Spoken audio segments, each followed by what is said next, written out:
Now we are going to talk about the wisdom of the body. Did you know that some philosophers proposed that humans actually have 3 brains?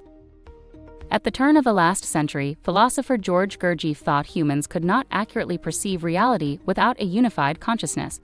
He suggested that humans are considered 3-brained: the mind and the intellectual center, the heart and the emotional center, and the body, the movement center.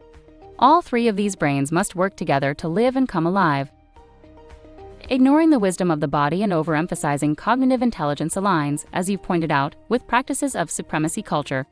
This can result in educational environments where students from marginalized backgrounds feel disconnected or alienated, further perpetuating inequality. Acknowledging the body's wisdom and the mind's paves the way for more holistic and equitable educational experiences. By focusing on embodiment rather than mere embedding, we can enrich our educational practices, offering both equity and holistic healing for ourselves and our students. Navigating classroom management and relationships with racially marginalized students is an evolving journey, not unlike the dynamic practice of Hatha Yoga.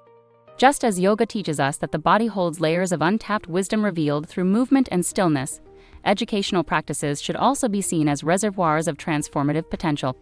The insights can be sudden and gradual, existing in a space of equilibrium between urgency and quietude. However, too often in educational settings, we place more emphasis on performance rather than practice.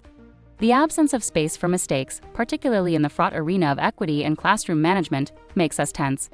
Instead of focusing inward to reflect on our actions and shortcomings, we may project outward, scrutinizing and judging others.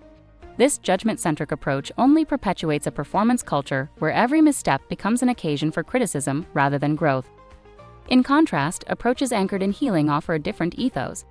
Here, practice is paramount, fostering an environment that allows for mistakes as part of the learning process. Within such a culture, practitioners, educators in this context, work with mentors to deeply engage with the methodologies and philosophies driving equity-centered design. This orientation leaves room for error and celebrates it as a stepping stone toward improvement, eliminating the fear of judgment and fostering deeper connections with racially marginalized students.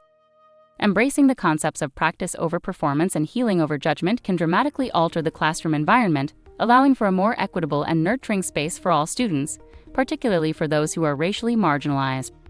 Use the journal reflections and creative tasks below to help you embody equity and justice in your practice.